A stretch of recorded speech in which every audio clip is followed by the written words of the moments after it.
Hello, everyone. Blue Star Saber here with. I Hey am God. who I am, but I am not who I am. What am I? Hi guys, me Mangareader. Let's see. I perhaps should have pointed of which one to introduce themselves first. I don't care who introduces themselves first. Yeah, fair enough. But anyway, folks, we're here to My discuss My Hero Academia, the latest chapters, but not just one, not two, not even three. For the first time ever, we are doing 4 chapters of My Hero. call us lazy. That's all it is. No, We just there's a few reasons.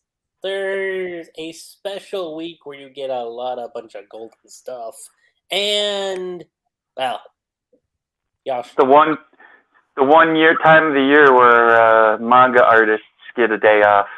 Mm-hmm. The 1 week of the year that manga artists get the day off. I know, so shockingly. 360. No wait, it was 365, but I had to subtract 7 days from that. 350 something days, guys, of work. Let's see. Well, we know they might also take Christmas off, but yeah, this is generally like the 1 week where you're guaranteed not to get any chapters, and I think sort of at the beginning of the new year and the end of the last I year. mean, they get that 3 week break like towards. Also, just blame Blue Star because he never contacts us, so now we have to sit through 4. We have to sit through 4 chapters. I messaged you guys, and when let's see, but you're either too busy or I had other streams doing and all that stuff. But heck, You messaged us last week on Saturday. This is true. Wait, what? I'm pretty certain I asked if you could join me for a stream on Saturday or one of the days, or at least during the week. But you guys said Monday. But fine. Well, anyway, we've got 4 chapters. We're here now. We might as well review them, even though I like to try and do at least 3 maximum because of the fizz. Okay, I have to give Blue credit. It was Wednesday. I rescind what I said. It happened last Wednesday. Okay. When I went to see Guardians of the Galaxy. Yeah. But yeah. But, Don't you mean as Guardians of the Galaxy? I was a Guardian, yes. But anyway, we pretty much got 4 chapters to cover. Now, granted, I did read, of course, 385 on the Viz translation before it was expired. Of course, I have found a site. Found it online elsewhere. Of course, I'm saying people, when you get the chance, support and read on Viz if necessary and all that stuff. But yeah, and buy the things and all that stuff. But yeah, we've got pretty much quite a few bits of things to cover, which but my subheadings kind of gives us a bit of a hint of what's been covered for like a majority of like the chapters. But yeah, but when we last left off with 384, you pretty much had I think the supported studies students or the business marketing ones starting to film Gentle's actions and as well Midoriya's, as the rest of the world would see the heroes fighting and all that stuff. Hopefully, as a way of trying to regain the public's trust. Will it succeed? Will it fail? Who knows? But we also, of course, had Gigamakio betraying All for One after we feel like he'd been abandoned by him and all that stuff. So, yeah, it's a lot to cover. Anyway, with that all intro said and done, I think it's time we get into, let's see, the latest chapter. And but yeah. Pretty much the continues off with the battlefield where All for One is, where you have Mount Lady and Gigamakio, let's see, calling All for One on one side, Tokoyami and Hawks and a few other heroes on the other, and Yoshirashi and the other Sisakatsu students backing them up on the other. So pretty much surrounded 3 ways as they're trying to prevent Shigaraki from going to the east. And but yeah, while the other heroes are dealing with like all of let's see, the Toga Derby doubles and all that stuff. But yeah, where Mount 80 is trying to keep hitting, but her weapon is just now getting busted. And I believe the Class 1B students let's see, I believe her name is Yu Kodai, is unable to create anything else. Let's see at this moment. But yeah. And you have Hawks just just giving Tokoyami as much backup as he can despite his situation, but he's happy with the support he's getting. And but just as the attacking All for One regains the ground, and Sweaty has managed to do a powerful slash, I think, or some sort of damage to like a Mount Lady, and then goes on to attacks Gigamakia, deciding that a dog that bites its master needs to be put down, if you will, and thinks that perhaps he's thinking like his other self, or Shigaraki, Lucky Cheese Boy, is starting to influence 0 for 1 with his violent nature and all that stuff as the younger he gets. Yes. And then uses some sort of light quirk to destroy Dark Shadow or all that stuff. Or at least Ritzy weakens him at the very least, as Ritzy Tokoyami and Hawks fall to the ground, with the other heroes trying to attack, but of course they'll get beaten. And then you have All for One grabbing Hawks and now deciding to steal his quirk, as Hawks has actually lost his quirk, and now All for One has it, as you see it growing in his back and all that stuff. Though he seems to think that, let's see, due to the quirk factor, it's kind of useless to him and all that stuff. Let's see, with that makes Hawks realize that, okay, so quirks are outside of his stock thing, doesn't really mesh well with the rewinding and all that stuff, so yeah. But anyway, All for One decides to then go and steal Tokoyame's Dark Shadow, but you've got Mineta, and arguably probably one of his coolest moments ever, saying, "Don't you take his shadow and don't take his quirk, you edge lord," and all that stuff. Just take mine. It's a real cool one instead. Just trying to sacrifice himself just so that Tokoyami doesn't lose his quirk. Now this seems to at least seems to have saved Tokoyami from losing his quirk, as All for One ends up thinking about what happens with his encounter with Jiro later, thinking that he's just wasting his time just dealing with these brats, so he decides to go look for Shigaraki.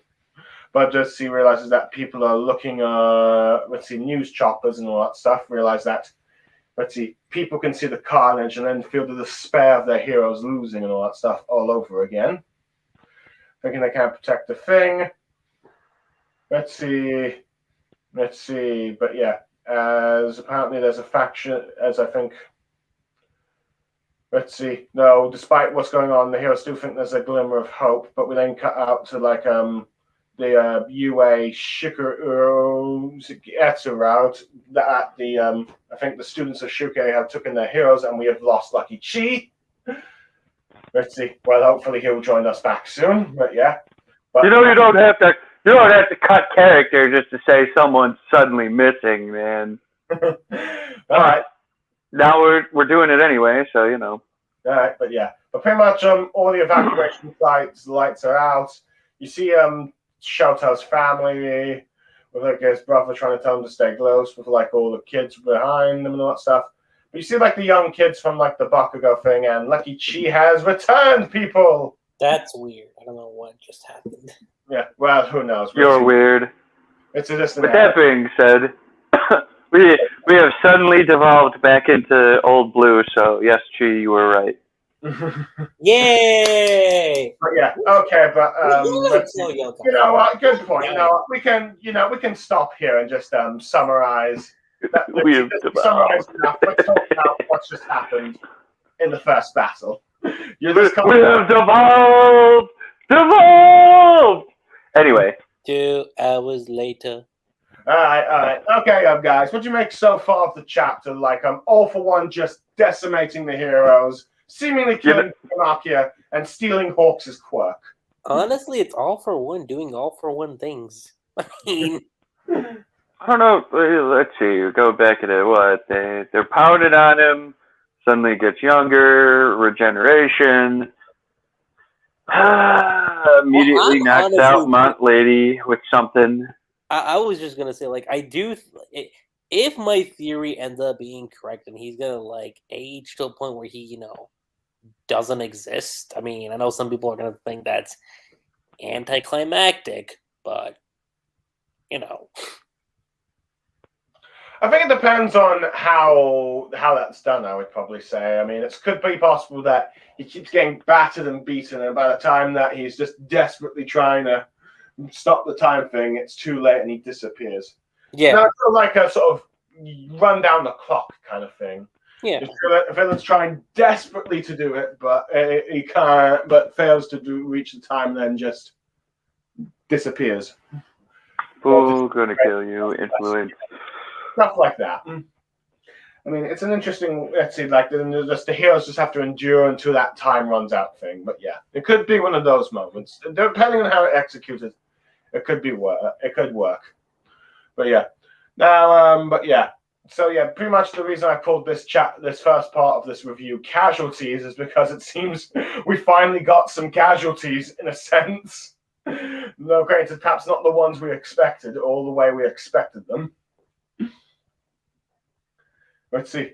For this seems like from the way All for One was talking, he seems to have killed his own minion, Gigamachia, after seemingly turning on him for like abandoning him and all that stuff. But yeah. But I guess this is perhaps let's see Koei's way of if I had to guess, realizing that okay, it's gonna take a lot just to keep restraining this big guy, and we now seem to have lost Mangareader Lucky. What? Oh no, he's somehow he's disappeared just as I was talking and giving my views. He's cursed. Who, me or Mangareader? You. You're going back to that again. Hey, given how long it's been, I think it's only fair that I bring it up once. All right, fine. And Mangareader has returned, people. My phone must have shut off, but I mean that's just gonna happen. Whatever. All right, but yes. But anyway, I was just talking about how I seem to like just being surprised that All for One just seemed to have taken out Gigamachia, but my guess is Koei's doing it because, well, restraining the guy probably takes a lot of effort. So it's like okay, to make sure he doesn't run amok afterwards, just kill him off. But yeah, I mean, we're getting casualties at least, though perhaps maybe not on the where we expect for the heroes at least. But speaking of heroes, Hawk losing his quirk, I did not see that coming. Yeah, that's definitely something that. It's a big deal, though. Do you think it would have been better if Hawks, like, kicked the bucket? I mean, I know some people. I know it's the whole thing. Isn't it technically the same thing, though? Is it? I mean, given that this is hero society and everything, Yeah. being quirkless now, assuming he can't get it back, assuming Aerie can't rewind the clock. Yeah. and I didn't even bring her up. I mean, I brought it up before we even started talking, but since you wanted to bring up Aerie whatsoever, yeah, we don't know. I'm only bringing that up because we know that happened to Lemillion at some point during the. No, I think The thing with Lemillion, though, was that his was taken from Aerie's quirk in the first place. That's true. That is true. Yeah, I mean, there might be a difference between destroying a quirk and stealing a quirk. Because I think if that was the case, you probably would have had that Wild Pussycat member. What's her name? I've forgotten the name, but hers was Foresight. I do remember that, but let's see. Let me just see a former pro heroes. Ragdoll, yeah. Ragdoll. Hers was stolen, and arguably with Aerie's current uses of a quirk, if she could have probably restored that quirk, I think she would have done so by now. We would have seen her Ragdoll taking part in the fight somehow. That's actually fair. I didn't think that into account. I was like, wait, yeah, that's true. So in many ways, arguably, this is the My Hero Academia equivalent of like losing a limb and not able to recover and not able to reattach it or and all that stuff. Or I mean, that happens all the time in this series. well, yeah, true, but okay with mechanical things. But it's It's not even mechanical. I think Shigaraki just has like a freaking glove. Yeah. Okay, unless you have a regeneration quirk. But I think But you know the point. You know how in World War I you had soldiers fighting and then losing limbs and all that stuff. It's all like that. That's apparently, yeah. I was sort of doing that kind of analogy. I'm kind of surprised that apparently the regeneration won't regenerate anything that's already healed, so that's why Shigaraki has basically only one hand. So Fair enough. But yeah. What do you mean fair enough? There's nothing to say there other than right? I mean, like what else would have to be said there, man? You're correct. I mean, correct would have sounded a little more appropriate. Okay, correct. Happy. Yeah, no, not anymore. No, just say it. But Blue Star Saber. Anyway, I was just gonna say Blue Star Saber, genuine tsundere at heart. Tsundere at heart. So I'm curious as to how long this regenerating is going to keep going, but it's pretty intense to see that the whole belief is that a quirk actually is at its peak when it's, essentially at its youngest. That is true. I mean, it's like it does make you wonder just when exactly when that peak sort of stops, because from what we've seen previously in the series, that quirks can still evolve and grow. We saw that with like the villains in My Villain Academia, pretty much, with like Shigaraki, Toga, and Twice. Right. My only thought process is because I guess when you're younger, you don't really have a limiter put on yourself.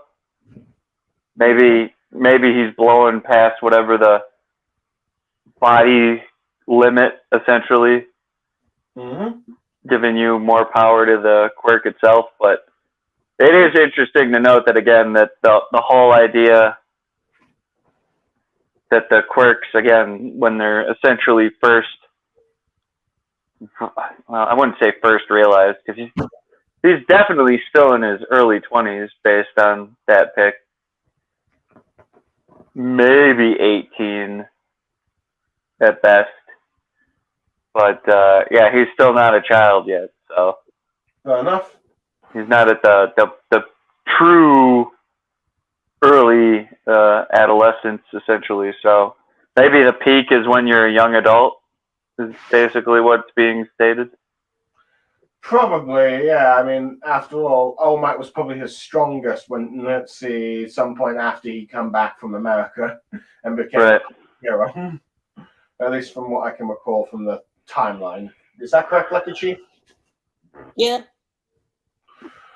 But yeah. So yeah. So besides let's see, Gigamaki are likely to be dead. Hawk's losing his quirk. Do you think Mount Lady is possibly dead from that slash? None of them are saying any of them are dead, so I don't know. I'm just gonna go that he just decimated them. I mean, he didn't kill them till they say otherwise. But yeah. But yeah, but at the very least, that is probably true, because, I mean, let's see, Mount Lady, I think Koei does have a bit of fondness for, because Mount Lady was originally supposed to be, the... one of the main characters, if not the main character. Yeah, we always talk about that, yeah. We'll do a stream on that. Let's see about should Mount Lady have been the female protagonist of My Hero? Also, she is considered to be Blue's waifu, so take that for what. I did not say she was my waifu, Lucky Chief. You said it once. I remember. It's on record. Let's see. Okay, I'm pretty certain I said, let's see, fine, whatever. Probably, all right, whatever, fine, whatever. Probably might have said once, maybe as a joke. I don't know. I can't recall. I mean, very at heart. so yeah, maybe it's just the situation, but yeah, they're definitely not acting as if any of them are dead. Fair enough. But yeah. Anyway, I think this is like the Hawks quirk thing. I think one of the criticisms of this series of this final war is that so far it seems no one has died yet, or at least no one major. But at the very least, with this quirk, you've still got some kind of quirk being stolen with Hawks. You've kind of got some kind of casualty, unless of course gets reversed. But let's see. But hopefully, with like what I've said, that's not likely going to be the case, and Hawks is forced to retire. I know. Pretty much. I mean, again, unless he somehow gets the quirk back, like, unless some really stupid killing all for one somehow like shoots all the quirks into the air and suddenly they return to each other. That's not out of the realm, guys. Yeah, that's it. Don't give Koei ideas. I'm pretty sure if Koei has the idea, he had the idea well before I had the idea. And if he's somehow listening to this right now, then I would laugh if he was actually listening in on this. If he somehow found some random, like really, really underground type of streaming service, Yeah. 3 random guys on the internet decided to check in for no reason. He's easily one of the greatest manga artists at that point. Just imagine he actually reads up like on our Twitter posts about the chat. Okay, I at least post the chat. Okay, Sure, he's on Twitter, but I highly doubt he can read it. right? Considering how many messages he gets a day. Yeah. I mean, imagine if you watch one of your podcasts of My Hero Academia, like, gee. If he listens in on the joint training arc, I'm gonna have a field day because if he knows English, hooray! But he's gonna sit here and be like, I don't understand what the hell they're saying, but that podcast was entertaining. I do want to point out that if Hawks can survive that blast that basically, at its peak, that light beam thing, I'm pretty sure Giga whatever the heck, because I know Blue's saying it wrong still. Gigantomachia. Okay, Gigantomachia, sorry, fine. Gigantomachia or whatever, yeah. Or for going by the English dub. Gigantomachia. Gigantomachia. I mean, I guess it's still technically right, just based on spelling, but I don't know. Maybe they are right. Maybe it is Gigantomantia, whatever. Because, I mean, that's how Arceus and Arceus for Pokemon. It's Arceus, not Arceus. But yeah. But, yeah, I mean, if those 2 guys can survive that light beam, I'm pretty damn sure Gigantomachia is still alive. Okay, fair enough. We don't have confirmed casualties. Well, we only have a semi-confirmed casualty in Hawks then at the moment. But yeah. And it's not even a confirmed death. It's just a confirmed, hey, you're now no longer going to be able to do that thing that you do. Okay, maybe I should change my subheading to despair or quirkless, but who knows? There's still hope, man. There's still hope. There's still hope. but yeah. I guess I knew eventually Mineta would do something. I didn't exactly anticipate this being the thing that Mineta did. I have to admit, it's kind of a cool moment for Mineta just trying to prevent All for One stealing one of his classmates' quirks. He chose the wrong throw, man. He threw it in the wrong place.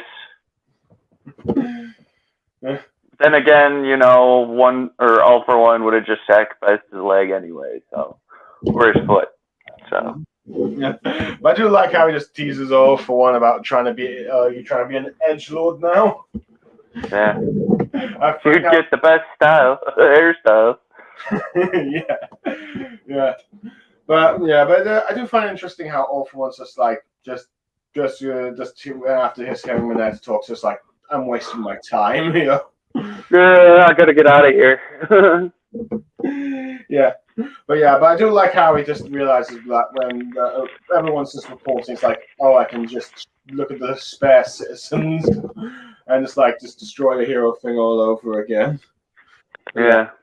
Anyway, covering now I think that we've pretty much covered everything we can say about the first half of this chapter, which was pretty much the war zone. We now finally get to the civilians with their evacuation from let's see thing where you have Shelter's family staying close and all that stuff, while the kids that Bakugo and Shelter had to try and befriend, watching and just being shocked that Mount Lady and everyone else got beat up. And as a result, you got civilians losing morale again. Thinking like, why did we put our faith in heroes again and all that stuff? While you got the task force at the HQ and all that stuff, just be all panicking about about the damage report and all that stuff. We're trying to get Ibai to give them an update. No, she's managed to take back control of the evacuation system. So multiple blocks on the move, but apparently one of them stopped from the inside, saying that someone is up to no good. And we see that civilian, that was one of All for One's spies, who's like still apparently he was told to follow Skeptic's orders, but since he's lost contact, let's see, he's wondering how on earth can he produce results for All for One. So he's about to try and do enough use of his, I believe, electric quirk and all that stuff. But I believe you have, Uraraka's, I believe, mentor for like the internship arc. I believe his name is, Gunhead. Yep, it's been a while. Is about to try and stop him and all that stuff, but but unfortunately that causes a bit of damage to like the floor. The ceiling, where we see the Class B duo from like the summer camp. Itatsu Kendo and Tetsu trying to prevent debris falling down, but then suddenly comes someone we all thought was done and retired. Death Arms steps in, grabs the rubble, and stops it from hitting civilians. And even though he talks about he knows what lies ahead about history repeating itself, and even though it's like despite all that, it's kind of hard to explain. But he's seemingly thinking back to when Midoriya ran to try and rescue Bakugo, it's like no help. He just had his body move on its own and all that stuff, crying, showing that despite his fact that he no longer gave up on being a hero, he's still a hero deep down inside, if you will. And then we cut to like the Camino Ward for the last page and all that stuff with either carrying Shoto. Him trying to say that it's not over yet, as he's seemingly trying to head probably towards his brother. But in the background, you have Stain looking in the back distance, ending the chapter. Yeah, we're gonna have to do 3 more chapters at this rate. We're already in what? 23 half hour? Oh my god, that was one chapter.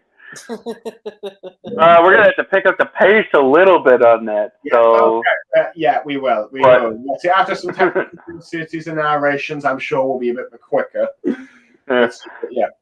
With that being said, the civilian part, it's pretty cool. You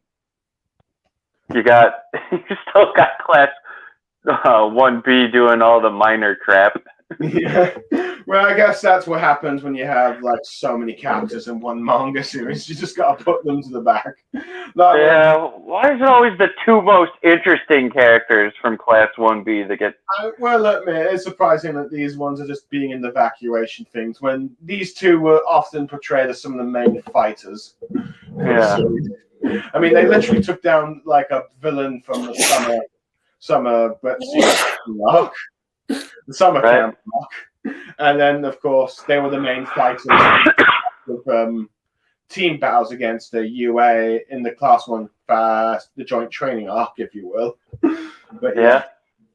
So yeah, you'd figured they would get maybe a major role, even major support. Let's see, maybe help with all that stuff. But it seems like that's not the case.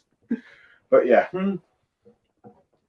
But anyway, I do like how you've just got, let's see, civilians just feeling despair again. It's like, let's see, just when you thought like let's see, there might just be you're getting a glimmer of hope from watching social media, only to see All for One just pretty much win his battle against the heroes, and now is heading towards Shigaraki and all that stuff. Yeah. It just like breaks the morale and all that stuff. It's kind of like how let's see, you know how in war you get people saying, "Oh, let's see," you try and get the government saying, "Oh, we're winning the war, when in truth you're not actually doing so well." I mean, that's kind of what happened at the beginning of World War II with the British. You had people, you had the government in the news saying, "We're winning the war," but at the time we were losing. And so, let's see, I think let's see, Hitler made some mistakes, particularly invading Russia, and then of course, let's see, U.S. involvement after the Japan bombing of Pearl Harbor and all that stuff, and the tide sort of turned in the favor. Yeah, stuff like that in the war. But yeah, it's like it's very it's nice to sort of like have My Hero tackle this thing. In many ways, it's actually kind of nice to see a war arc in the shonen actually focus some time on the civilians, because, well, most tend to, I think, from what we've seen. I'm trying to think.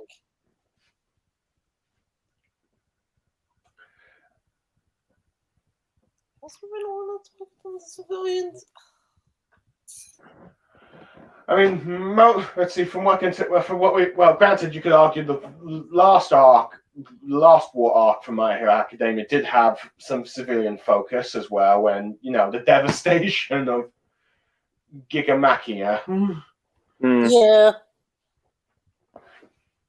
Let's see, but outside that, I don't think I've really seen that much from the kind of like the other shonen mangas. They've mostly been focused on the battle. I guess you could argue One Piece in its current arc is starting to do that a bit, but yeah, with it's setting up for the final war. But I'm trying to think. Didn't Fairy Tail? Okay, well, Fairy Tail's final war. Yeah, you had a few civilians in that one too. A few.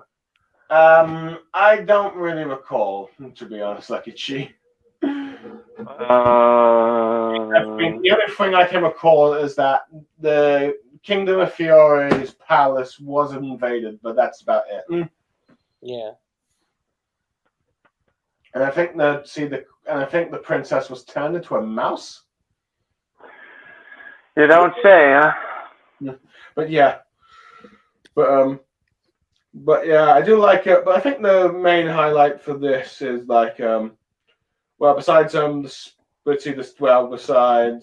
fact that you've got Gun had a character I thought we were never gonna see we're never gonna see again after retiring from in the aftermath of the Paranormal Liberation War, and you had Midoriya going on himself, and the Tartarus escapee arc. I thought that was the end of him. We're never going to see him again, but Goro seems to have managed to find a way to, I guess you could say, redeem his character's cowardness or something. Bring on the stain. Bring it on. Yeah, probably just in time as well. It's like, you might not be called a phony by Stain just now, but yeah. But I'm just going to get to Stain in a minute, but yeah. But even though, you have, Tetsu and,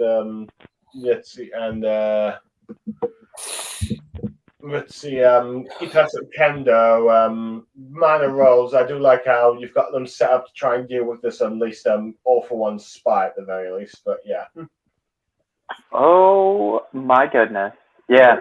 Yes. Let's see, but at least I don't know, it's doing something. But yeah. Anyway, but we'll get to the main bit, the cliffhanger at the end. Let's see, Shoto and Ida with Stain looking down on them and all that stuff. I think let's see. I think we were wondering when Stain was going to make his move in this final arc. I think everyone was curious. Or at least I believe you guys were, right? What are you talking about? With me doing something, yada yada? It would only make sense to include him in. Because if you didn't, well, then I don't know what Koei would have been taking at the time. But I'm glad he's in it. Yeah, I mean, it's like, what's the point of even having him escape Tartarus? Right. But yeah. No, I mean, I did say, did anyone hit? I said when it came out 4 weeks ago. Yep. Or is it 5 weeks ago? Probably about, let's see. With Golden Week? Who knows? Okay, when we last streamed. Regardless, it wasn't on my bingo card. So I guess it's nice to know that he's there and he's doing things, but it's just like, damn. Yeah. And I do like hopefully he does something, and he should be doing something. Yeah. And I do like how it seems like he's going to be doing something with Shoto and Ida, because, well... Is he? He's stuck around in the city, though. Yeah. I'm assuming that he's going to do something with them. I think at least that's what this last panel implies, that their paths are going to cross. And I do like that because of just how much, like, the last big, you could say, big character-focused moment for Ida was, of course, with Stain. Mm. I mean, yes, I mean, which you could argue is just the overall problem with My Hero Academia itself, with Ida not getting as much to do after the whole Stain thing, but yeah. But yeah. But yeah, so I'm at least hoping that means there's at least going to be when Stain and Ida meet, or possibly some sort of interaction, you're finally going to get some moment with Ida. Perhaps at the very least, Stain will at least acknowledge that Ida has become a proper hero now. We'll have to wait and see. Unless Stain's just like, nope, you know, hero, you still phony. But yeah. But anyway, crap. Yeah. I think it's time that we gave an overall score for this first chapter. How would you rate it?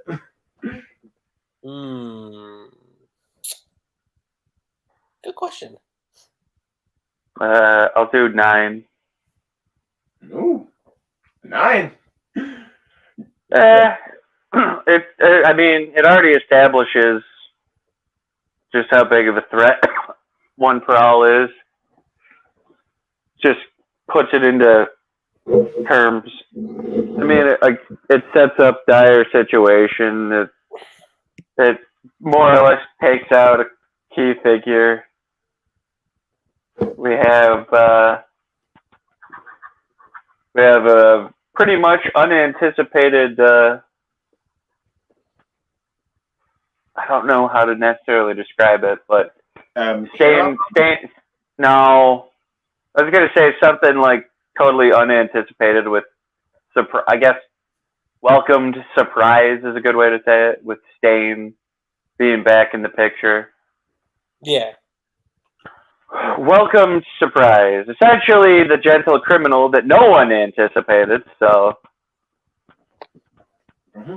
we'll just put it at that. Yeah, I think all those combined gives it pretty much out to a 9. Yeah, I'd probably have to agree. I mean, let's see, just all for one devastating, possibly killing Gigamaki. Not sure about the other heroes, but stealing Hawk's work, that was a surprise. And I think the heroes needed some form of casualty at this point, because after the cop-out, fake out of Bakugo's death and all that stuff.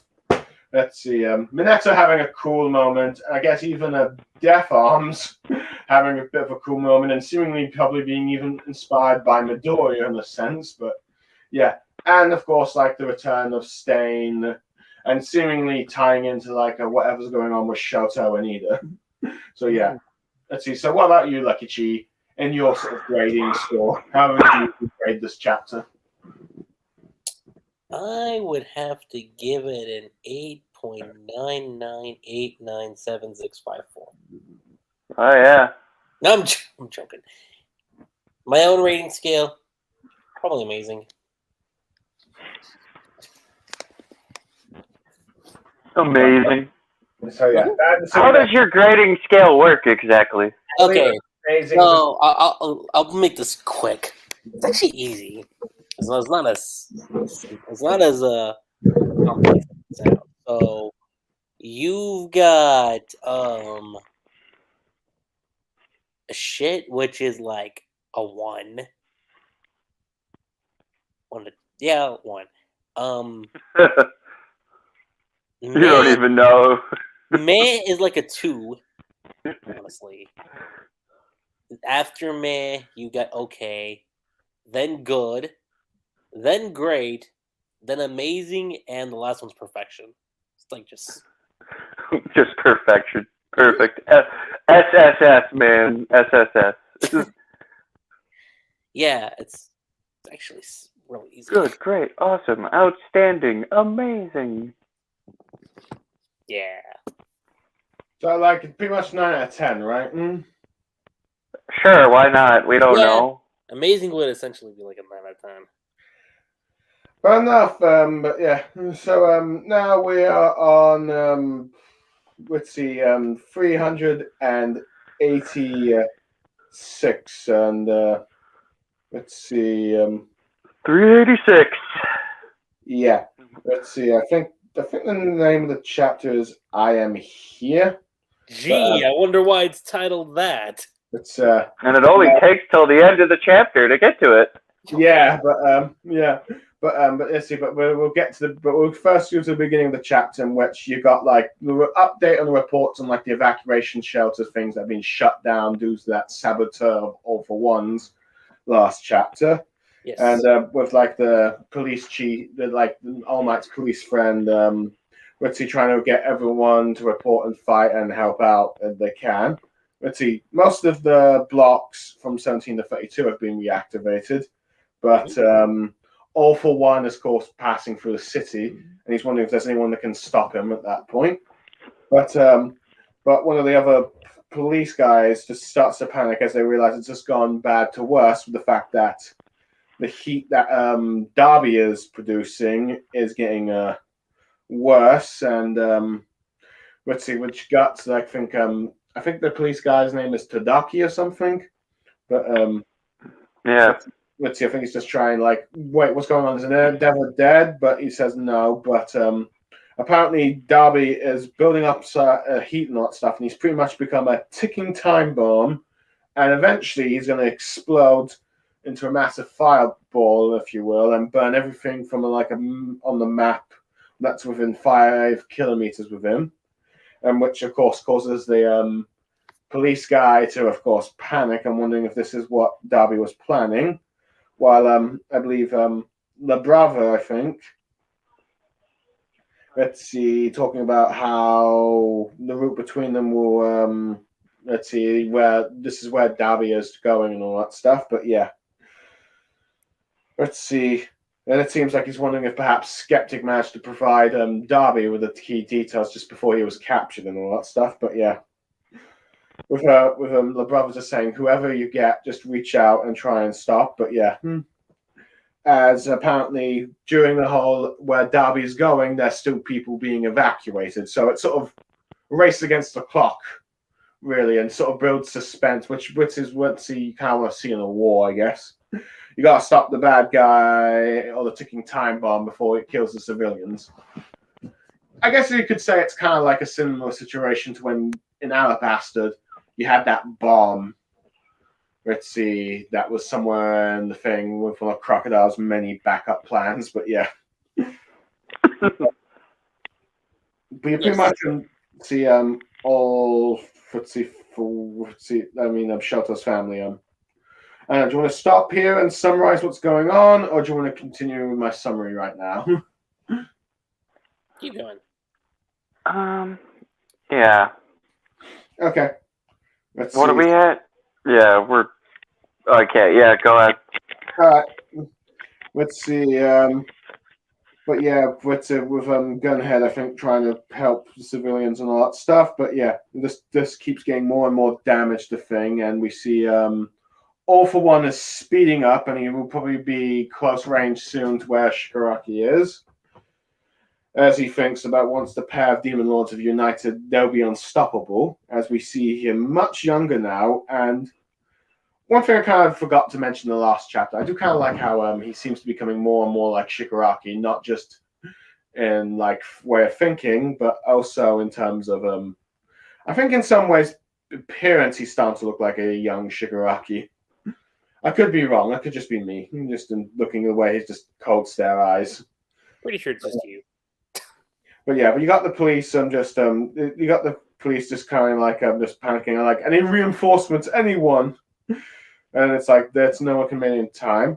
But then of course you get like someone. Oh, okay, we got the name for the police guy again, Tushi Kachi, a mysterious. But and then you cut to like Ida and Shoto with them. I think like Ida just checking Shoto's fine, but let's see. Shoto's saying like they're gonna reach. It's thinking hearing what they said about All for One and all that stuff, and he wants to try and get there. Let's see. Although Ida's wondering if like he's still having like the thoughts of his brother burning him and all that stuff, but let's see. But Ida decides to, of course, help him because, like, let's see, Shoto's one of the people that reminded him about the hero he wants to become and all that stuff. Let's see, just asking why does he need to just have this bear this emotional burden by himself, saying that Ida just wants to help and all that stuff. So, yeah. As you get a pretty as I believe the mysterious person contacting him, it reveals to be All Might, saying that are you two boys there? Telling them to run over to Gunner right now, telling them about like the situation with Darby and all that stuff.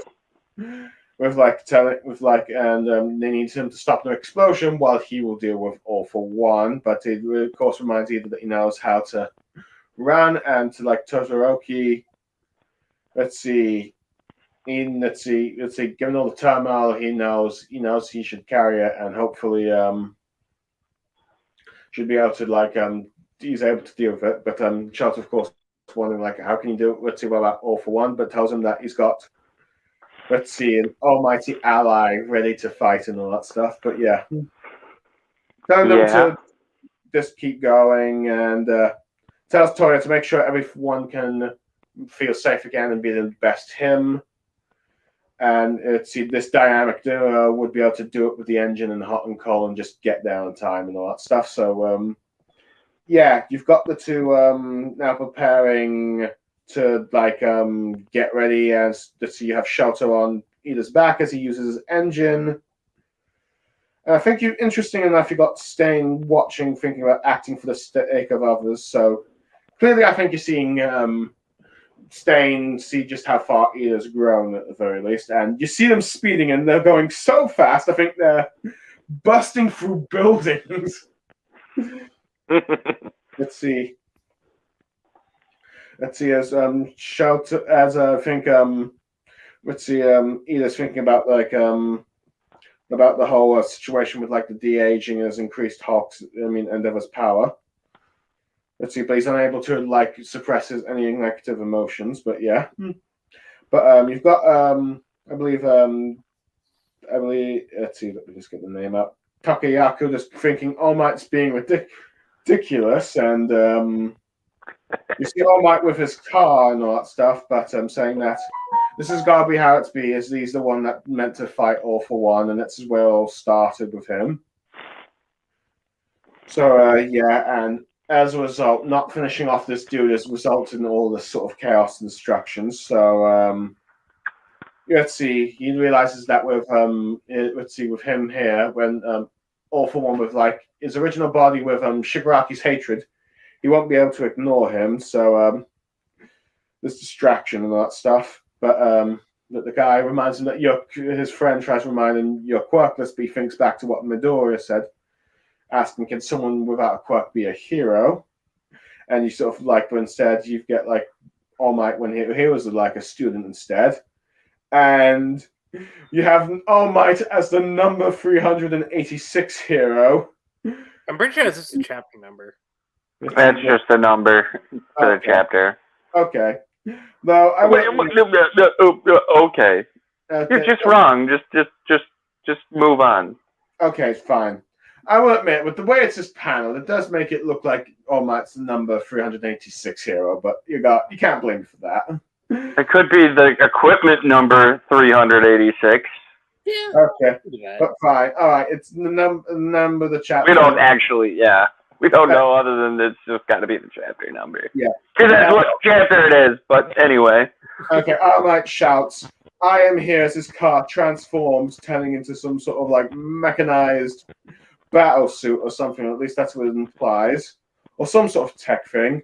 As you see the young All for One just smiling, just twistedly, like Shigaraki did, ending the chapter as Even the cars hi. are becoming that too. an All for It's One. his briefcase in the car. It's his briefcase in the car. Yeah. Briefcase. Anyway. But yeah, that's pretty much the chapter. So guys, what do you make of all of what's transpired in this one? I might just say, I'm making my thoughts quick here. If this is not the final shot of the volume, I'm gonna be pissed. That's no to end the volume on. Is this not entertaining? Oh yeah, I'm enjoying this. I mean, No, like I'm enjoying this. I just think like if we're talking about like a closing for like what's the latest one that's coming out right now, 38. Like if this is where volume 38 stops, I think it's cool because there's just enough there to set up something, and you're also bringing back All Might into the fight. Just like, oh yeah, I have to admit, I did not expect it all. I was like, I figured pretty much All Might in terms of fighting was done as a character, but yeah, but here he is finally ready to fight. But granted, it seems like and it's interesting how he's using he's pretty much become Iron Man at this point. Actually, I was talking to you about this when the chapter came out. I told you this. I'm like, he's gone. I'm like, if he's going into this fight, he's not coming back out. We have a death flag. We have a death flag. I mean, to be fair, it seems to be accurate because after all, even his sidekick predicted All Might's end if he keeps continuing. And even though that's the whole thing of defying the future thing, this one could still possibly happen. But yeah, He's dead. I'm gonna just call it. He gone. He's not coming back after. Yeah, lucky once. That's all I'm gonna say. And it's pretty common for like the mentors to die, if you will, in the story. It's like the Obi-Wan effect. Except Obi-Wan did not die until the first movie. Okay, well, no. Let me be fair. The fourth movie. I gotta watch it. Yeah. Fair enough, but yeah, where you got your Obi-Wans and you got your Qui-Gons at the beginning of each Star Wars movie trilogy. But yeah. Are we not saying Luke did not die in the first movie? Han Solo was kind of the Obi-Wan. He ain't no Jedi. Get out of here. No, but they had him stand in as the sort of mentor figure to die in that film. I can't believe you said that so casually. And he calls himself a Star Wars fan, folks. Hey, I watched The Force Awakens, last night, Lucky Chi. So, yeah. So it's just casually in my mind. But yeah. I will admit, I'm just loving the fact that Koei managed to find a way for All Might to get into the fight again with this armored thing. I do like how he's just like using himself as bait because he knows that All for One, with his current condition, and not to mention with his body and also mindset of Shigaraki, he just knows he just cannot resist. This just crossed my mind. But if this is also a way to take out All for One, I'd be okay with that. You mean the two mentors bowing out and arguably probably dying when being like actually concluding what was supposed to be their last showdown last time and all that stuff. Yeah. Yeah. In many ways, yeah, I could see that working. Although I could also probably see just All Might dying and just Midoriya just seeing despair of All for One just living this thing. But I guess both dying could also work. I mean, I'm just thinking because. So anything about dying? Yeah. Well, I'm just because I mean, I know with the end of their first fight, it was like, okay, make way for Shigaraki and Deku. So if this is a way to say, you know what, since they're both alive, let them both go. Yeah, but it seems like To be it's fair, very you gotta sell it pretty well. Yeah. Like in concept, that could work, but it's one of those things of like, okay, how are you gonna pull that off in execution? You know? But yeah, this does happen. In many ways, this will probably prevent the whole thing of Shigaraki doing the sort of Darth Vader route of dying, sacrificing himself to destroy his master.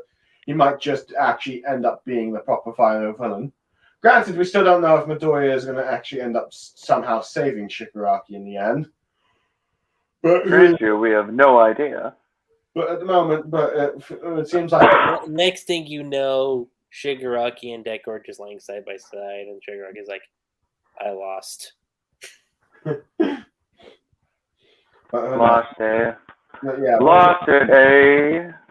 We'll just have to wait and see on that bit. But at the moment, yeah, it seems like at the moment, All Might seemingly gotten death flags, and we know that All for One is eventually to get death flag. It's going to eventually die. I mean, he's on a time limit. I mean, I don't see how less of a time limit you can have if you're But we'll just have to wait and see if All Might is the one that uses up all his time, pretty much. But yeah. But I do like how his police best friend, if you will, is just like, "Don't do it, All Might, you're quirkless." I just like how All Might just thinks back to like Midoriya. I get a whole different take on Tsukauchi after reading Vigilantes because I feel for the man, but at the same time I'm like, I don't know, man. You had some really shady calls in Vigilantes. That's All Might's friend, right? Mm-hmm. Well, I've yet to read Vigilantes Lucky, so I don't quite know. You'll know what I mean when you start reading it. But it's pretty much finished. I take it he's pretty much a very morally grey character, but fine. I wouldn't say morally grey, just certain decisions he makes. Fair enough. Fair enough. That'll be interesting, but yeah. Anyway, other than that, I think the other highlight of this chapter is the fact you've got Darby revealed to be a ticking time bomb of fire energy, ready to explode. I like the sort of the tension it builds up to that, and I think you just seeing the police character's reaction to that, I think sells it just about how dangerous the scene is. You think so? Yeah, I don't know. I thought it was like kind of reminds me of Carnage in this one. I don't know why. Like, just the way he's going about it, I'm like. Well, I guess he's just got that same murderous vibe or something, but yeah. Same vibe, eh? Possibly. I mean, granted, I guess it's also his design, too, at least from how he's being depicted here. Well, he's pretty much a walking, burning skeleton, pretty much at this point. Yeah. Let's see. I mean, granted, that image should make you think of Ghost Rider. That's a literal dead man walking. That's what that is. Yeah. That's interesting. Let's see, but yeah, the only other part I'd say that I probably also enjoyed is of course the Ida and Shoto moment. So with Ida just promising to be his support and all that stuff, and helping him speed round. And I have to admit, I do find it impressive that Ida's able to break through some buildings with that speed and not be I think that's out of commission. Yeah. It's just also proof that he can only run straight forward. Right. Mm-hmm. And not in zigs and zags, so. I guess you gotta have a weakness for some quarks. Yeah, they all have weaknesses. At some point. Yeah. But I do find it interesting that you do have Stain just commenting on, I think, let's see, the acting for the sake of others. I think this is we're seeing Stain sort of, and we've lost Margareader Lucky again. God damn it, Blue. It's not my fault, but let's see, device not connected. Okay, I think it's trying to get in, but let's see, his device is like let's see, he needs to connect to his mic and cam before I'm able to add him to the stream. In other news, you has been delayed. Margareader has returned. Yeah, well, it just happens that if I leave my phone sitting and not touching it, like you guys, not doing anything, taking forever. Okay. Yeah. Fine. All right. Sorry, but yeah. But see, I was just saying. I forgot to touch it. Okay, I'm sorry. But yeah, I was just saying. I just like how it seems Stain's changing his perspective on either. Yeah, that's the last thing I was going to say. We've got but yeah, overall score. I think this is also another. I think this for me might just be a 9, maybe a 9.5, maybe 10. Let's see, score of a chapter. I really liked it. Dear Lord. Wait, did we say the last one? Yeah, we rated the last one 9 out of 10. 386, right? The last one was 385. This one's 386. Okay. They all blend together, apparently. Let's see, but yeah, how would you score this one, Lucky Chi? Honestly, pure perfection. Honestly, you said pure perfection. Mm-hmm. Which is rare. Pure perfection, eh? Mm-hmm. It's reached peak medium for you, eh? In this chapter. Yeah. Peak. And it's rare for chapters like that, so, you know. You're just blinded by pure nostalgia. Pure nostalgia? Pure nostalgia. You miss All Might and Iron Man. What do you think this is? No, I was just thinking that you're nostalgic of when Deku asked if you could be a hero without a quirk. I don't know what you're talking about. Hey, it's better than... We don't even know what that thing becomes, so I wouldn't even start talking about Iron Man just yet. Hey. I'm just saying, it's better than seeing Naruto on the swings every other chapter in Naruto. Oh, yeah? Let's see. Naruto brought up, and for the first time, it's not me being the one that does it. Yeah. Damn. Well, at least we lasted an hour without bringing Naruto into this. So I don't know why you were talking about staying going with Ida and Shoto, knowing full well we were just going to be reviewing these chapters anyway. Yeah. Considering he's, still in the city, so it looks like he'll be All Might's support, if anything. Yeah. Okay, fine, and it looks like I might be wrong, but at the very least, how were you right in the first place? You already read these chapters. You already knew what was going on. I knew what was going on. I don't know what you were thinking. Yeah. Unless Stain has now a teleporter.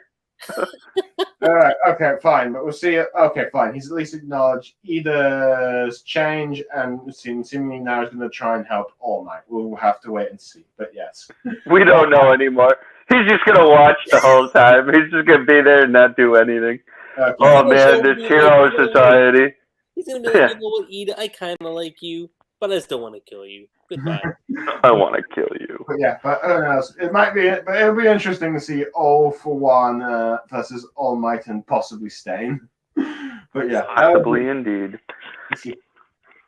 So, fine. We'll do my review, or we'll do my score, and then I guess we'll move on. Yes. What do I give this, eh? Yeah. Do you give it kind of like me and Lucky Chi, or do you going to give it a sort of 9 or maybe a 0? Maybe a 0. This was absolutely a 1 chip. No. Just to spite every single one of you here. No. It's a 1 out of 1. It's a 1 out of 1. You can't go higher than that, guys. Nah, I mean, I guess 9. I don't really want to go like in between, like 9 to 10. No, I'll settle on a straight 9. That's fair. Okay. It's not really. I mean, I guess the only modest surprise is All Might, and obviously it's not a surprise now at this point compared to when I knew about this back then, like 2 or 3 weeks ago, whenever it was. Damn you, Golden Week. But I don't know.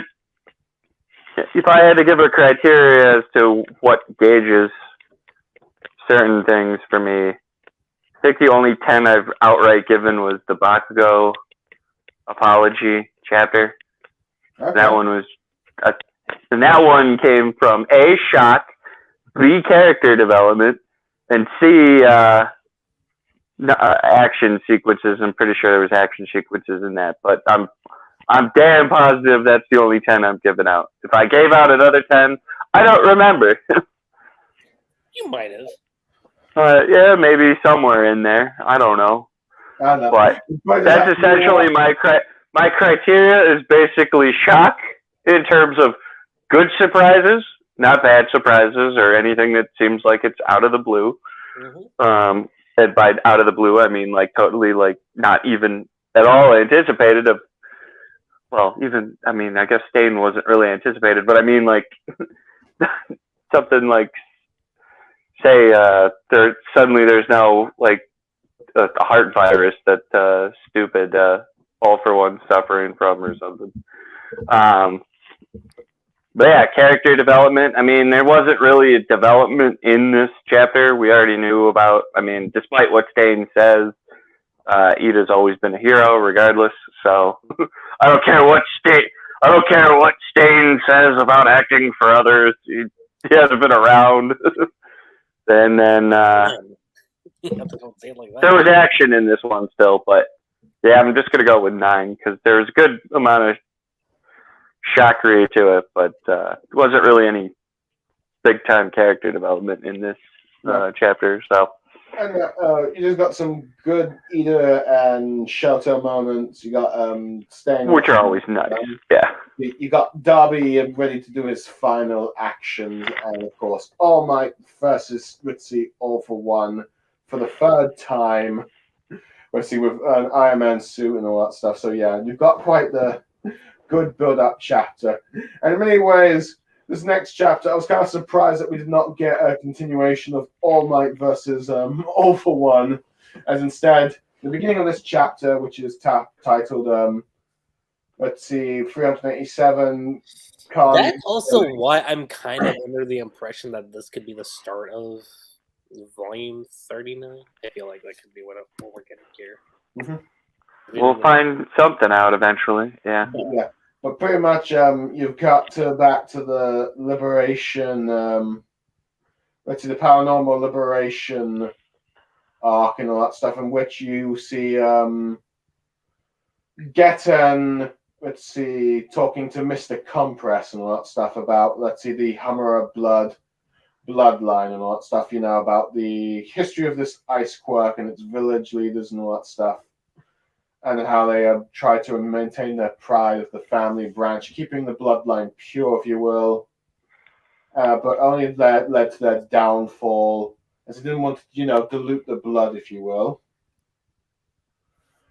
Let's see. With Compress comparing that to, that kind of thing compares to the whole what Spinner says about the toxic combos and all that stuff. But yeah. But as a result, let's see, this family had a lot of in-between branch family things. Kind of like what happened in noble families and royal families and all that stuff. Like in real life. Let's see, I mean, I'm sure you've got quite a few jokes about the British royal family being a bunch of inbreds, but yeah. Oh my gosh. But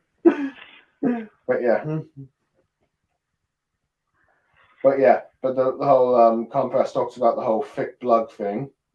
But yeah, as he goes on about explaining the whole clan doomed itself and shrinking itself, there was apparently this is when before the clan just went extinct, you had the heads of families starting to sell off their children to marriages, sort of like mark the end of the line. But yeah, let's see, you had a few of them trying to still keep the thing, and this is how let's see, Genton ended up meeting Redetsu and how he, let's see, ended up joining the thing, and how it talks about how each generation the quirks grow more complex and all that stuff. And pretty much we just got on like the origins of like Getton's backstory here, a character that was probably taken out too quickly.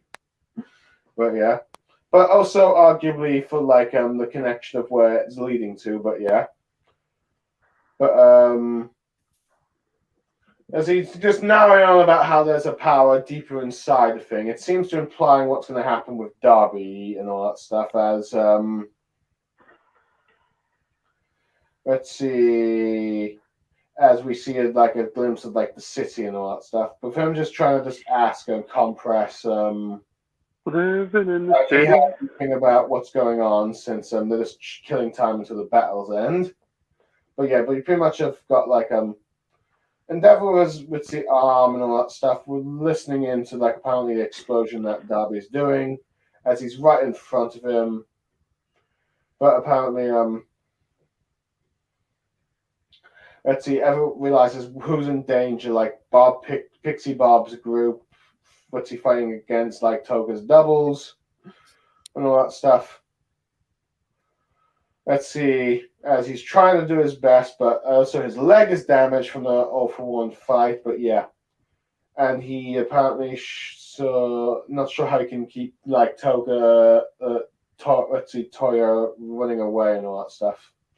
As you see Darby going, "Dad, watch me!" as he's charging in, doing a giant flame fist. But you also have, like, back when he was a little kid, when he was just like, back when he was having fun, punching Endeavor, and just now, let's see, just have Endeavor just trying to desperately telling him to Toya to put out the flames, but all you could hear is like, watch me, but he's just like, I don't want you to die. Let's see, but yeah, he's pretty much wondering what's going on, trying to stop, but he seems to then notice that something is going on with Toya with the X's and the X flame and all that stuff, and just wondering what he can do and all that stuff. But yeah, as he realizes that, let's see, just thinking back to, I believe, near-death experiences and all that stuff. I'm wondering if a power, some sort of power is manifesting, and you see Ray's quirk chilling on like Darby's chest, if you will, and I think that's implied that Darby is sort of using the ice quirk. Is that correct? I don't know if that's the implication, I but don't think it's implying that at all. But But you sort of got like a montage of like the family life he had with Toya afterwards. Let's see, as he thinks about how I'll win today and keep my eyes on Toya. But yeah, but as you kind of got like it seems like Endeavor's sort of hallucinating himself to seeing Darby and just not the bird's cop. Let's see, thing and all that stuff. But he's thinking about how to take responsibility by seemingly sacrificing his life to make sure that he's like stops some like Darby's madness from this. That's what I'm implying here. Let's see, realizing that he won't be able to be with his family as he keeps thinking back to the dream about his family being happy without him. Let's see, but he's going to make sure that he's going to be at least there for Darby as they die together, if you will. As he seems to jet in his flames into the air, ready to sacrifice everything, and making sure that Darby just blows up in the sky. Basically doing a Pell. oh boy, why do you gotta say it like that? Sorry, let's see, comparison I can think of. Okay, well, let's just hope it's the peril without the aftermath of the peril moment. See, now I'm going to start thinking that I'm like, well, Blue said it. Prepare for the pound. Oh no! But you've got like the. I actually felt bad for Pell in that moment too. Oh my god. Yeah. Let's see. But then, of course, you've got like the narration from the beginning of like the Himmerma blood. Let's see, blood runs thick as you got the ice quirk, and you see Shoto's mother Ray there using her ice powers. Mm-hmm. She's thinking about like you're guilty too, mom bit from the thing, sort of confirming that Getzen and Ray is from the same bloodline, and that ends the chapter. Oh, Ray's only Shoto's mom? Damn. Only Blue? Damn. Ray and Darby's mother. Only Shoto? Ray, Natsu, and Temiyuki. The Shoto family's mother. Okay, the matriarch of the Totoroki family. Happy? You mean to tell me? And I'm actually forgetting his name right now. You mean to tell me that Shoto's dad's mom or wife is there? Yes. Okay. Yes. Endeavor's wife is there. Happy. Yeah. Fail. Anyway, but that's only a chapter. And what do you guys make of this chapter? God damn!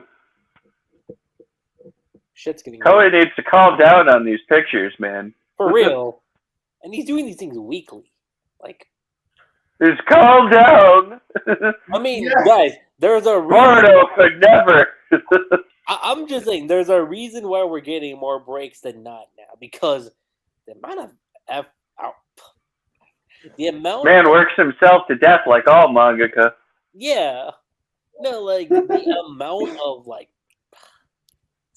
yeah, I guess I could call it self-pressure. The amount of self-pressure he's putting on himself, because the other week this man was complaining about his shoulder not being in place, and I'm like, my guy, just calm down. I'm glad you're committed to drawing as detailed as you are, but if you need to take a month hiatus, do so. I think the Black Clover manga is currently on a month's hiatus right now. Shoot, Black Clover took a 3-month hiatus, and then it came back. If you need to take a break for 3 months, by all means. Take a 3-month break. I don't think anyone would be too thrilled about that, to be honest. We say it now, but it ain't happening, man. How much you want to bet he actually redrew all those panels? Right? Did just scale them down. Just redrew every single one of them. I mean, he's probably got to, especially when it comes to the volume release, right? So I'm pretty sure he had them all saved on his computer. So yeah, he seems to be really committed to make sure that My Hero either ends this year or next year. He's like, nope, I'm not gonna go into 2024. I'm like, I'm gonna end this shit as fast as possible. We're getting to 400. It's gonna end it at 400 for no reason. Yeah, I think that's too soon. With I don't know. It's different from like I say it's different from the Fourth Greninja War, but it is because we're constantly switching perspectives, which I do appreciate that. Perspective, yeah, we are. Yeah, man, Dobby don't give two shits about his teammates. He was gonna kill everyone. Yeah, right. Now, I do wonder if it's perhaps switching too soon to like just when you got All Might just about to fight All for One with that cliffhanger. But that's why I'm saying like that feels like a volume ender more so than it would be like. On the good note of that is, it's all taking place at the same time, so the anime can definitely make this make sense. Yeah. Wink, wink. Yeah, no. That's the thing. It's like it is simultaneously happening, back to back. I'm just saying. I don't know. I've heard many complaints recently about My Hero in general about how they do certain pacing things. I'm just thinking because so because Good God.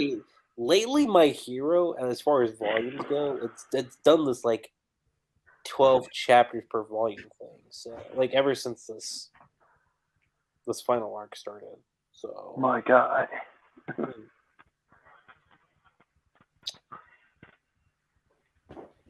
yeah. But yeah, let's see. But yeah, there has been some criticism about let's see, there's some series apparently either rushing or taking too long, depending on let's see who you ask and all that stuff. But yeah. So I do but I do like how when Koei's focusing on like let's see when he's really focusing, you get like a sort of let's see,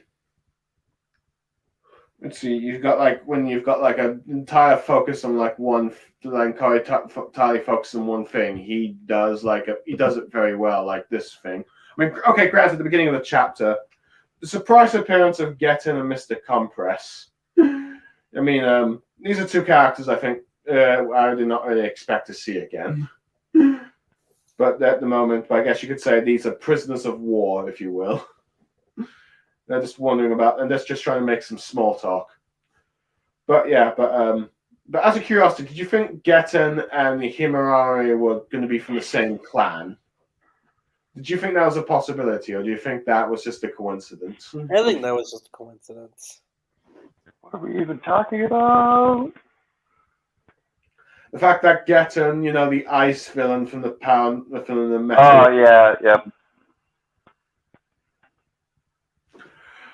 But yeah, but I do find it interesting how you've gotten that sort of analogy about the whole quirk breeding thing, and like the whole. Then you got a bit more of the details on what it did. You had originally had like certain families try to keep the bloodline pure, if you will.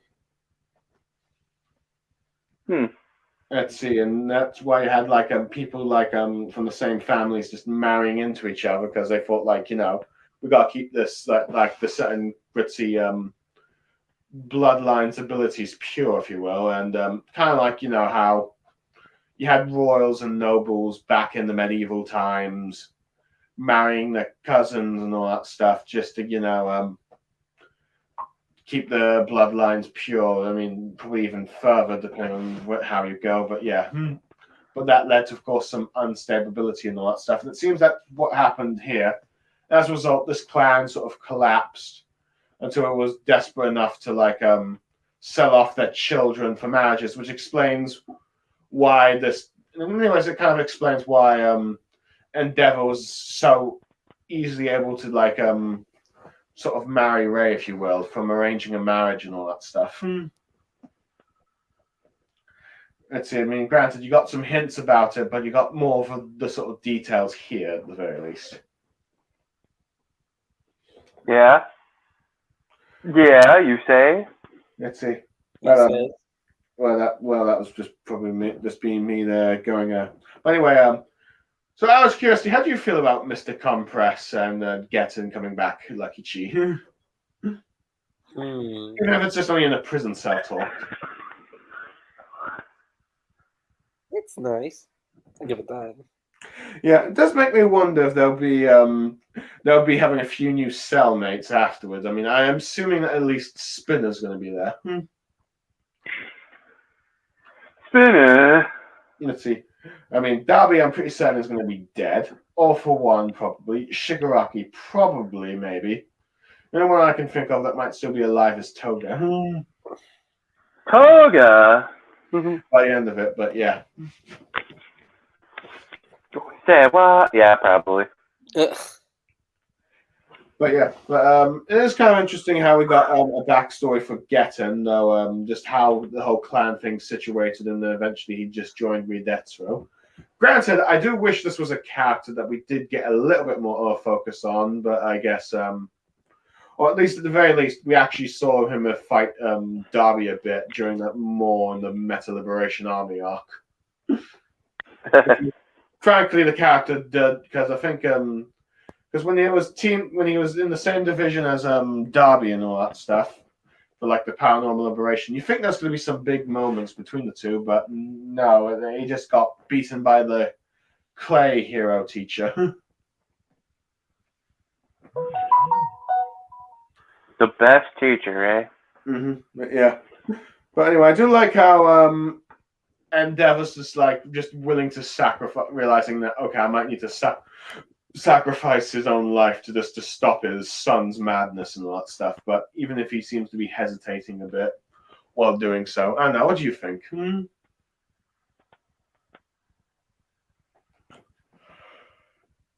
Oh, guys, yeah. Yeah, I'm here. I'm here.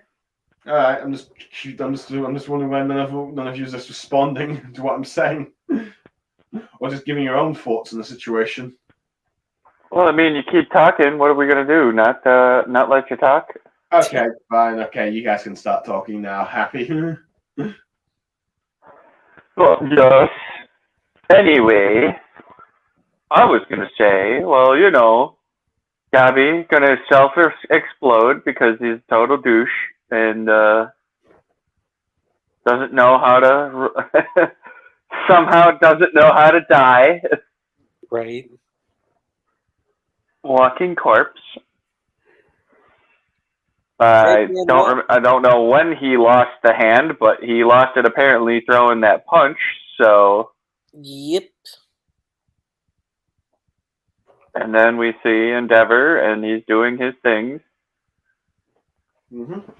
Hey, wait, is that Bakugo? What is he doing with Bakugo in the back there? In that back shot. Where the hell is Bakugo? Bakugo's taking forever to be revived, man. That better be something special at this point. I'm gonna laugh so hard if say he does, if they put all the effort into him getting revived, then it doesn't happen. I'm gonna be like, wow. Well, it's going to happen, but we don't know what he's going to do. We don't know if it's just going to be something stupid or whatnot, but Jesus Christ, then we have father moment. Yeah. I was going to say, he wakes up going, where the fuck is Deku? Yeah.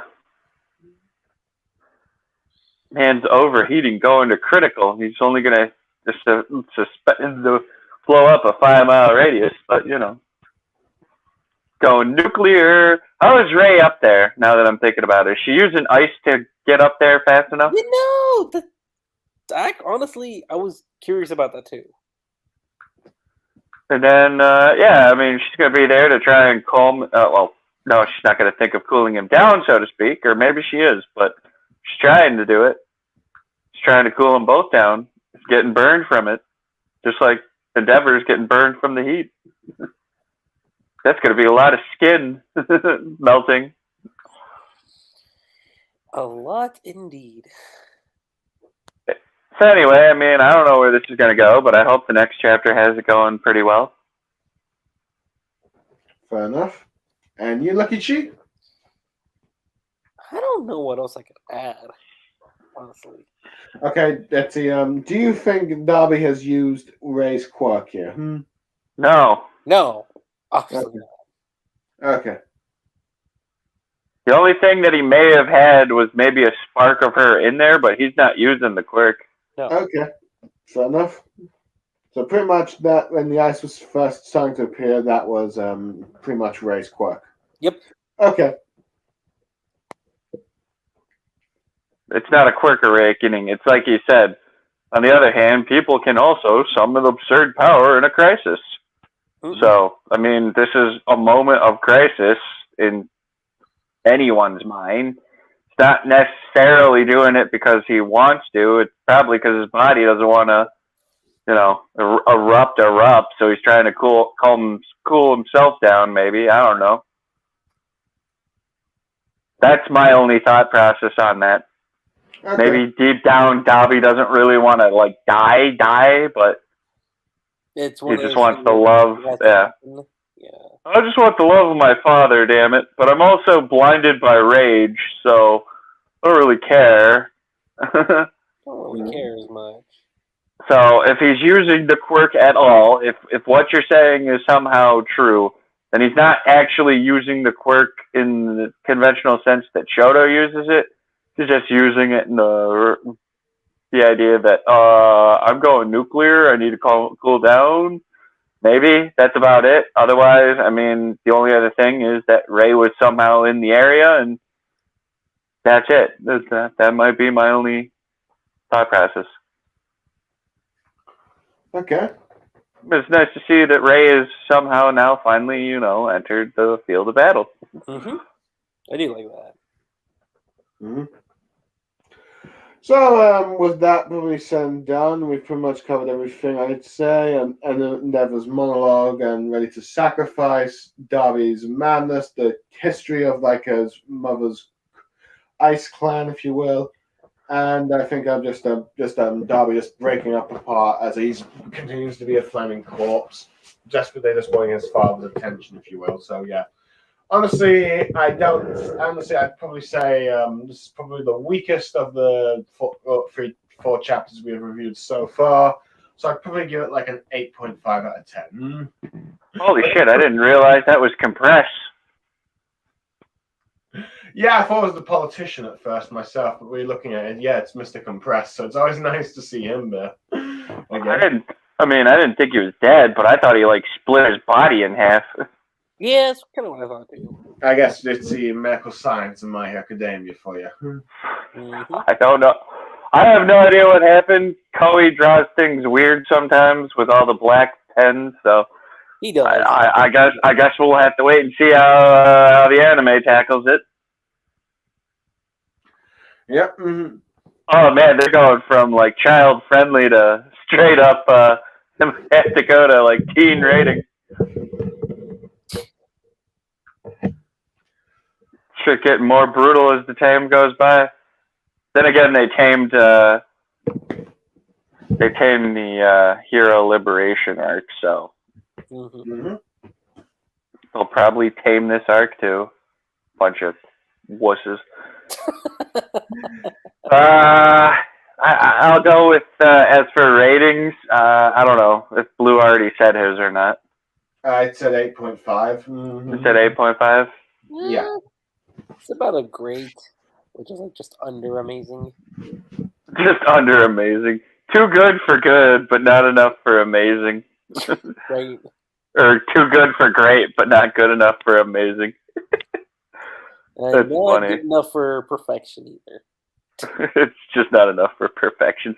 The last one was perfection, but this one is now, it's okay. It's like you hit peak last chapter, this one's like, it's great. Yeah. Well, you know what? I'm going 9 on it again. Okay. Fair. That's fine. I think there's a decent amount of character development. Seems to be the thing with Endeavor recently, and anytime he shows up half the time.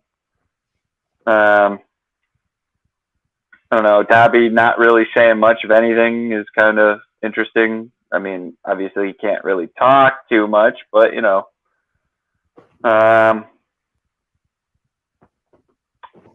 think Ray was a nice, somewhat surprise. Not really sure how she got there. So that's why it's not necessarily at the 10, because it's not exactly a great surprise. But it is, I guess, a welcomed one. Mm-hmm. But, so, crazy. Mm-hmm. And what about you, Lucky Chi? You already said it was between great and amazing. I must be getting It's like great. That's what I gave it. Okay, sorry. But yeah, we're pretty much going to scores, pretty much, let's see, so yeah. So I think it's time to on to the next chapter, the 388th and the final chapter. Don't say final. Some people are going to be like, it's not the final chapter. Okay, well, it's the last chapter of My Hero Academia. Final for the stream, at least.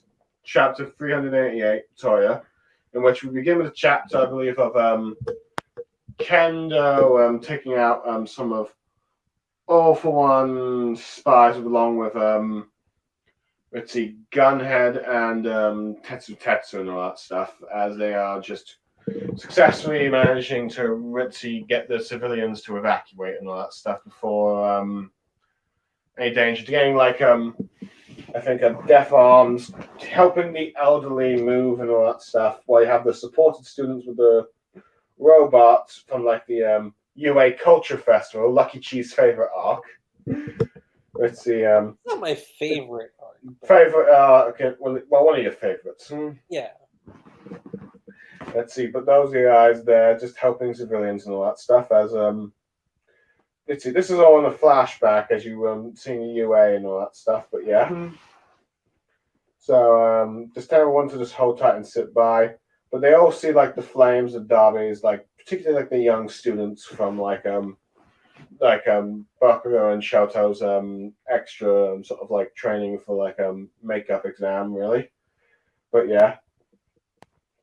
And Ray realizes that it's her son Toya, steals one of the robots, tells Natsu to just look after his sister despite his protests. And the robot surprisingly listens to herself because apparently they're programmed to serve human desires and all that stuff. And you're pretty much getting her shouting at, let's see, her son. Let's see, but you've got Endeavor going like, no, you shouldn't be here, if you will. Realizing what she's trying to do, we're trying to cope down, let's see, with like using her quirk and all that stuff. But he's like saying, don't be here, you'll burn to death. Let's see, was she realizing that was like both of them about to die and all that stuff, and let's see, for the first time, instead of just saying, look at me, Dad, you have him saying mother and all that stuff. As she just ends up shouting how she's sorry for about everything that transpired. And then you have him shouting Natsu and Fumi and all that stuff, revealing that they've also come. Let's see, I think this time the mother's saying, kids, don't come! But you have Fumi saying she doesn't want to lose any more family members, so she's trying to ask, let's see, Darby to just, just calm down and all that stuff. She doesn't really want to lose anyone else. And then you have Natsu thinking back to like what the flashback there was and thinking about what he thinks he should have probably said, and just finally ends up saying that let's see, stop causing everyone trouble for excuse of a brother, if you will. Let's see, so Endeavor sort of like remains powerless to do anything because he can't really afford to turn on the heat anymore, and it already is. But yeah. As I think someone is talking, as I think you have like the family saying that no one else needs to shoulder and burden all this, or at least I think that's what Endeavor is.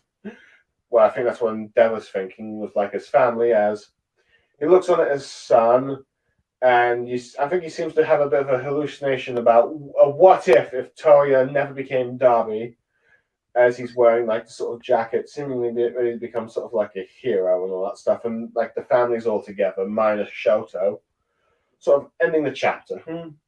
So, guys, what do you make of this one? I'll see. Oh dear. Rather quick. Dear Lord, I didn't know it was that short. Yeah, it is rather quick, isn't it? No, that's what I was gonna say. Like up until like the last page, I was like really into it, and then like once the last page, and I was like I don't. That's it? Yeah, I was like that. Clearly, they're waiting for Shoto to get there. They have this be the full-on reunion. But I don't know what the hell Shoto's going to do at this point. Like, I don't know. I feel like there's something missing when you go from please, no one else needs to die, I should be enough, and then you go, like, to that. Like, did Koei miss a few pages, or? No, it's just... I don't know, it feels like half a chapter, I will admit. That's my thing, yeah. It's like either 87.5 or it's about 88 part 1. And I mean, this isn't the first time Koei's done that, because I know going back to, I need to check back on the My Hero volumes again, but I know volume 31. I know weekly chapters for those were kind of shorter, but Koei did add some things in the volume version that you didn't see in the initial release. So I kind of wonder if we're going to get something similar here where we get a little bit more stuff for this chapter. Fair enough. Then I have to make sure and go and check all my volumes just to see that stuff, and as well as check out the volume for when this finally comes out. But yeah. Damn, Just a that's fun little piece of trivia for you guys. they're not. I don't know how Endeavor is going to make it out of this either, though. At the same time, you can't lose all that skin and survive. Mm-hmm. I mean, either way, Toya's gone. Yeah, he's dead. There ain't no way. Yeah, he's definitely exploding. The only thing to see is whether or not Endeavor's going to go down with him. Well, we don't know how he's going to explode. We don't know if he's going to, like, just make a small burst. Unless we pull some random quirk out of nowhere, like, hey, let's preserve him. Then I'm going to be like, You can't really preserve, could you? The only thing I could think of is that Shoto does like the whole encased in ice sort of thing, and it explodes in there, thus stopping the radius, but still causing an explosion. yeah, that's one thing. That's my only thing I can think of right now. Other than, I don't know. I don't know how they're gonna. There's no way to say. I swear to God, if somehow Dabi Toya survives this, then then Koei's a hack. Oh. You're like, my hero can go to hell. And I'm not saying it's just there's just no way, man. You can see he's basically a walking corpse. There's no way to make that. We've been saying that for weeks. Like I'm surprised Toya still has the energy to like. Oh, he's just doing it by pure rage. He's just literally surviving through the way that Shigaraki survives. Yeah. Pure instinct. In many ways, I guess you could say it's sort of like a Darth Scion situation. You remember from KOTOR 2? Or I remember. Republic 2? He would stay alive due to his rage, and only until he was finally convinced by the exile to let go of his rage did he finally die and be in peace and all that stuff. Darth Scion was like, that was something else. But who knows? It could be possible that Koei's going to do something like that with Dabi. Just once his family has managed to calm him down, he does so. But it's very possible that it might start to, but then Shoto arrives and then he just gets angry again. And angry. But no, he's just literally surviving on a dream, essentially. His misguided rage dream. Next thing you know, he becomes like Futurama, just a head in the tube. Hey guys, I'm still alive. I'm a hero now. No, that's not how it works. That's funny, Lucky G. It's like a 4-life thing, actually. Yeah, I am curious to see how we feel about all this stuff going on with the chapters. Right. I wonder if you love it, will you hate it? But yeah. But at the very least, I do like how the family is finally getting involved with this whole Dabi drama, because they all said they were going to take a part in it at the very least. No, and I'll say this, I like the last panel. I do like. I just think coming off from that, it's like, really? It came a bit too soon. Yeah, just how it's placed. But yeah, I do kind of like the sort of flashback information about, because I think, let's see, Margaretta's questioning, how did Ray get here? And it's like, she used one of the robots, in which, and you've got probably an unexpected reaction like, I am supposed to help human desire. That's actually cool. I did like that. Mom's like, I've been in the backseat for too long. I need to make a stance on this. I'm like, okay, I like this.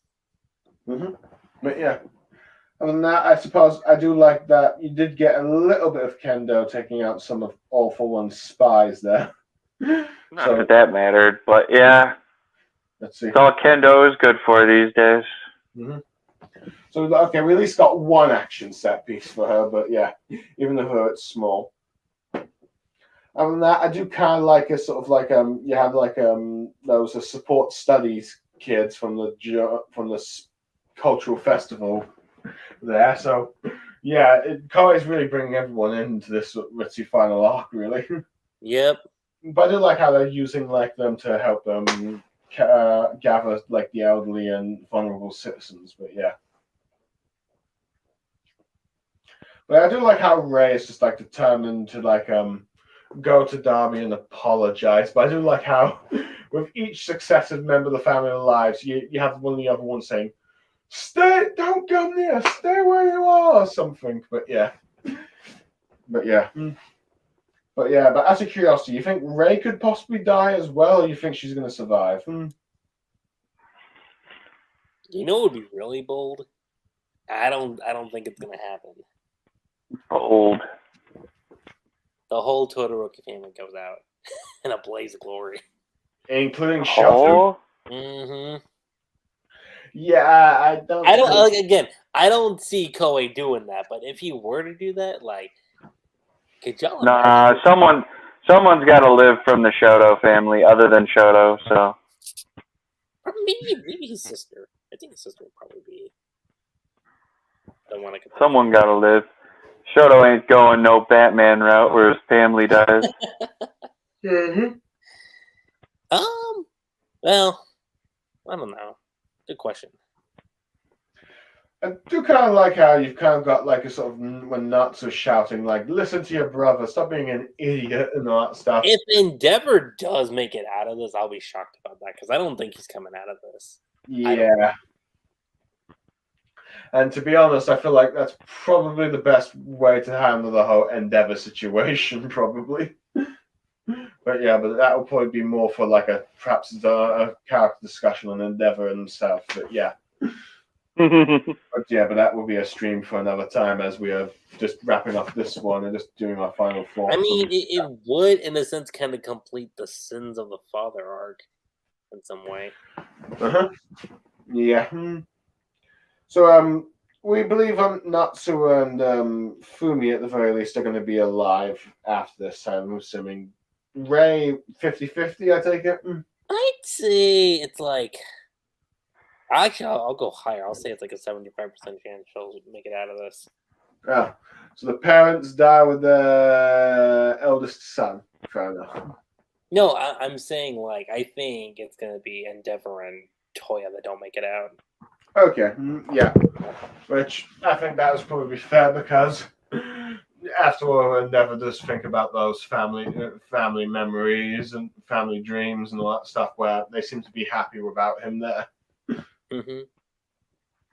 Which would be interesting because now that means Best Genius will probably be the number one hero by default because Endeavor's dead and Hawks is quirkless. Unless Best Genius actually does go out. Oh yeah, that is true. I'm like, well, shit. Now he is actually dead for real this time. Truly dead. Yeah. And it's like, ooh, we have no new number one hero. Oh wait, look, there's Midoriya. Yeah, where the has he been? I'm just saying. Well, currently battling your boy Shigaraki. Well, no, duh. I'm just saying, how many weeks has it been? But, The boy. Actually, Here comes the boy. Hello, boy. Hi there. No, it couldn't have been that long, right? Hold on. Here comes the boy. Well, anyway, besides this chapter being short, I do like the artwork and especially the details of the flames and the burnt marks and all that stuff. Yeah. That's interesting to say the least, yes. I know, I'm trying to do some small talk while I'm waiting for Lucky Chi to come back. I'm still here. I'm Okay. just checking. I'm like, well, when? She left? Yeah. I'll come back from his research. Oh. Because I got curious. I was like, wait, how long has it actually been? I don't know how long it's been. But I am curious about why is this chapter so short? It's like going back to joint training arc. Yeah. I know. We'll have yet to see, but yeah. I do kind of like that final panel of like just Toya just being well, granted he seems to be armless in that one, but yeah. But yeah, I do like the sort of what if of like if they all ended up just being a happy family and all that stuff. If Toya never became Darby and all that stuff. So I thought that's kind of nice. If Toya never became Debbie. I'm lucky she's trying to make a song out of it. Hey. There was an opportunity and I took it. Fair enough, but yeah. So, anything else to say? Or do you think we've pretty much covered it besides, maybe I guess Fumi, well, we already covered Fumi just saying I don't want you all to die. But yeah, I think this is pretty much everything else. The only person missing, of course, of the Todoroki family is, of course, drama is Shoto. Okay, so it's been... Wow, really? 9 chapters? Yep. Come on, Deck. It's been a while, yeah. Well, it's not as bad as probably when other protagonists have been disappeared for like 2 volumes or much further than that, but yeah. Looking at you, Ichigo. As much as I like Ichigo, that is one downside to play. I mean, Ichigo was surprised. It was very absent from the final war, from the Blood War, I will admit, after that initial hype at the beginning. But yeah. So overall, I'd probably have to give this chapter probably a 7 out of 10. If it wasn't for like some of the family moments for the Todoroki family, I'd probably have given this a 6 out of 10. Wow. But yeah. You and I are actually in sync with this, Blue, because I was going to give it... Actually, mine might be a little higher. I'll give it a good plus. So it's like a 7.5. Yeah, I mean, let's see, the stuff in it is good, but it's just too quick to be like a... It's not just the fact that it's too... It's not just the fact that it's too quick. I felt like the last page just felt abrupt. It's like... Yeah. Yeah, and... let's see. I don't know. It's like Koi can find out what to do, and it's just doing this right now before Shoto arrives, because you know he's going to come here soon. But yeah, yeah. So yeah, that's what I gotta say. That chapter. And what about you, Mangareader? Shit. No, I'm joking. Yeah, clearly this was the 10 out of no.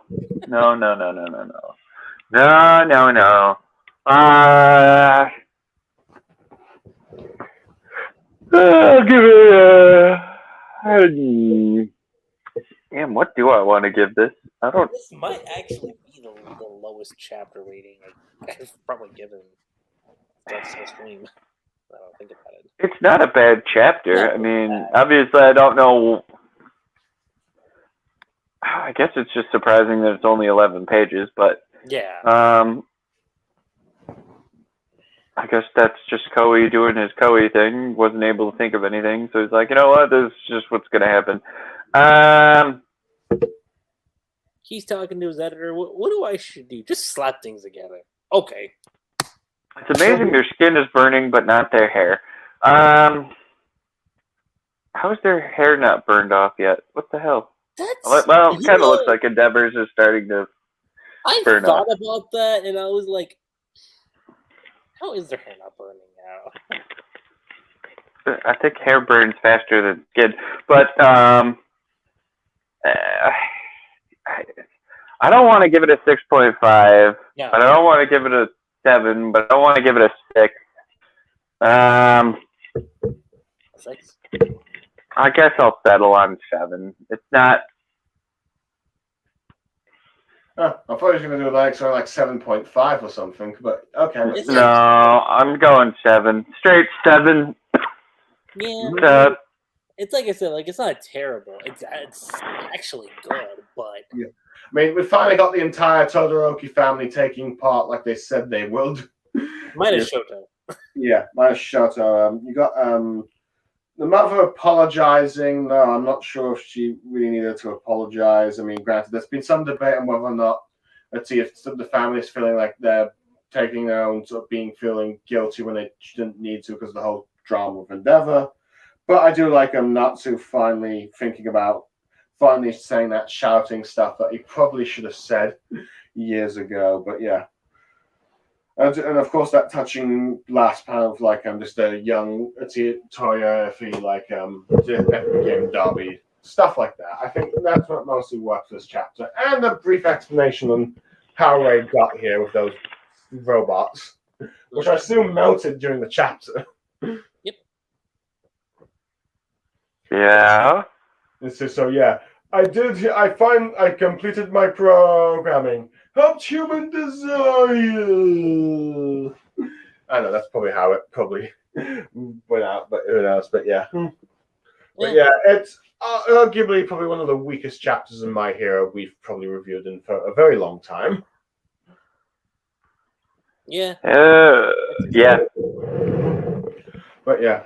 But who knows? Hopefully, technically this week's when it comes out on Sunday, but Officially, of course, officially, I mean you got the early scans on like Thursday and Friday, but yeah.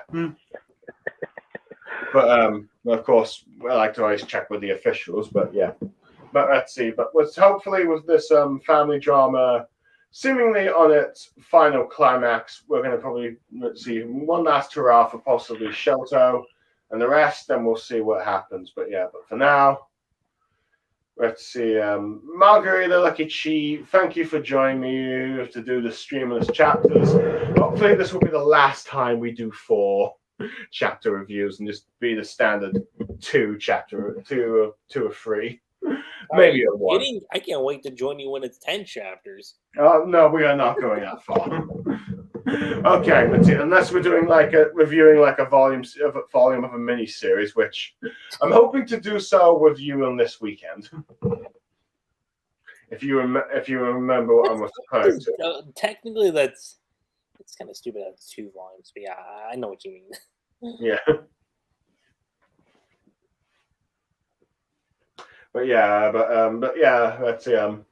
So yeah, thank you both, and look forward to seeing you go for the next My Hero Academia chapter. For now, I am Blue Star Saber. I'm Mangareader.